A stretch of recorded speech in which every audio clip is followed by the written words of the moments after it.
ये औरत तो मेरी सोच से भी ज्यादा घटिया निकली। तुम क्यों उनके साथ उलझती रहती हो? आपको पता तो है मुझसे गलत बात बर्दाश्त नहीं होती। देखो मेरी बात सुनो, जो बातें तुम्हारे लिए छोटी और अनइम्पोर्टेंट है ना, उनके लिए बहुत बड़ी हो सकती है। ये बात तुम्हें अब तक समझ जानी चाहिए। अच्छा एक बात तो बताएं, बोलो। ये आप इनकी इतनी तरफदारी क्यों कर रहे हैं? खाने की भी बड़ी तारीफ कर रहे थे आप। जो तुम जेलस फील कर रही हो? जेलस? और मैं शायदाबाजी से, जिनके पास ना एजुकेशन है ना स्टाइल। ज़ुबिया, ये बात तुम भी जानती हो कि एजुकेशन सिर्फ डिग्री का नाम नहीं है। घर में रहने वाली खवातीन ऐसी बहुत सी उलूम में माहिर होती हैं जिनका क्रेडिट उन्हें नहीं दिया जाता। और वाकई शाहिदा बहन ने कोरमा बहुत अच्छा बनाया था। मुझे तो अम्मा के खाने की याद आ गई। वो भी कोरमा वैसे ही बनाती थी, बिल्कुल। अच्छा ये जो आपकी शाहिदाबाजी है ना, इन्होंने मेरा मूड सख्त ऑफ किया हुआ है। मैं उनकी मजीद कोई तारीफ नहीं सुनना चाहती, प्लीज। ज़ुबिया, बस।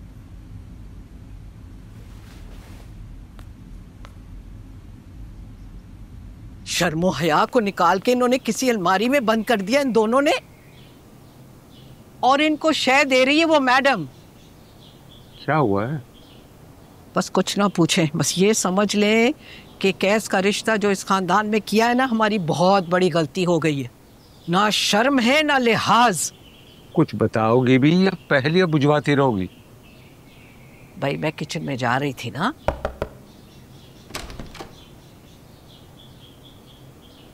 आ गए तुम। सरे आम ये बीवी के साथ रोमांस कर रहा था।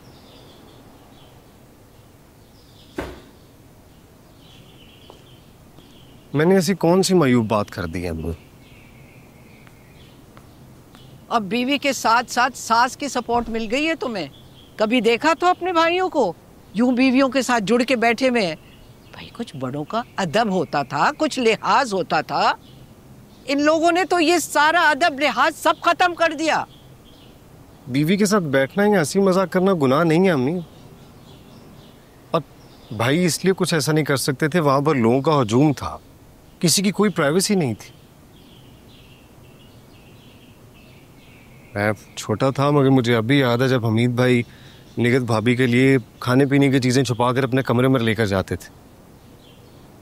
जहाँ पर खाने पीने की चीज़ों पर पहरे हों वहाँ बीवी के साथ हंसी मजाक या प्यार मोहब्बत करना कहाँ आसान था। हाँ कह दो कि सारा हमारा कसूर है कि तुम लोगों को जोड़ के रखा। अम्मी मैं किसी को कसूरवार नहीं ठहरा रहा, बस ये कह रहा हूँ कि आप लोगों ने जोड़ के रखने के चक्कर में उनकी बहुत सी ख्वाहिशात को तोड़ के रख दिया था।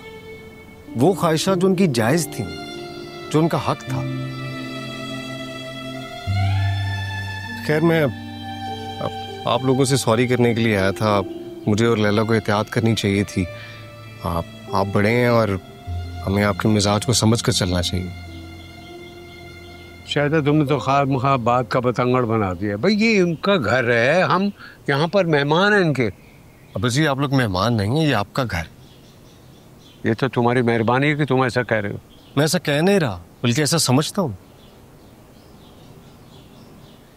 चल मैं चलता हूँ, अगर आप लोगों को किसी चीज़ की ज़रूरत हो तो बता दीजिएगा। नहीं, हमें कुछ नहीं चाहिए। कि ना बाजी मुझे चाहिए। क्या?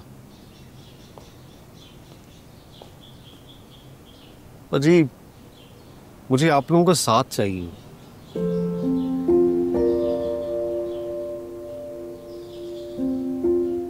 अम्मी आप नजमा को कह के कल बिरयानी और शामी कबाब बनवा दीजिएगा, लेकिन प्लीज अपनी सुपरविजन में। बनवा दूं।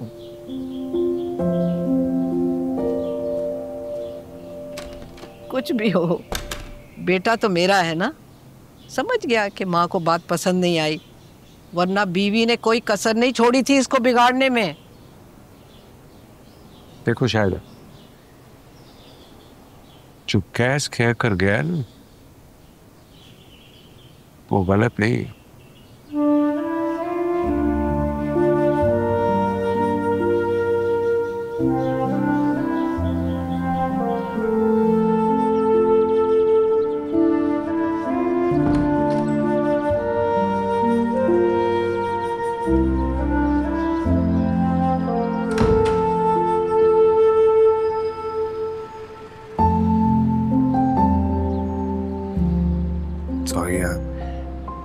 कभी कभी आंटी ऐसी बात कर देती है ना कि मेरा सारा सब्र खत्म हो जाता है।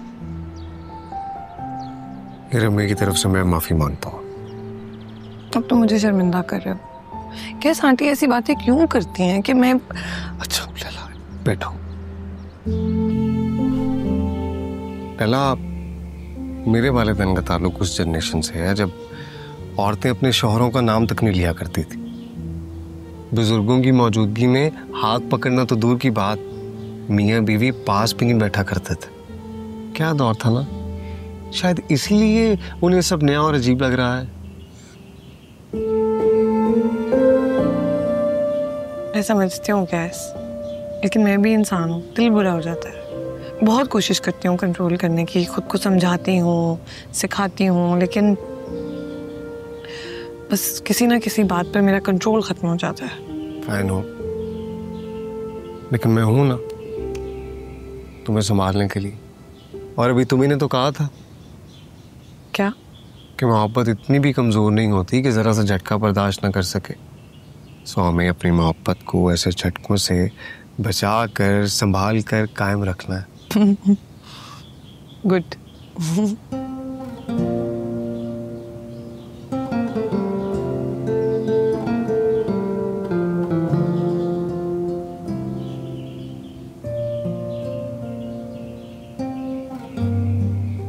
क्या बात है? कुछ नहीं। कुछ तो है।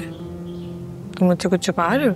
नहीं नहीं, बस ऑफिस में थोड़ी सी पॉलिटिक्स चल रही है शायद, इसलिए थोड़ा अपसेट हूँ। कैसी पॉलिटिक्स? छोड़ो ना, फिर बताऊंगा। तुम बताओ, कॉलीग्स कैसे हैं? बहुत स्वीट। मेरा दिन तो बहुत अच्छा था।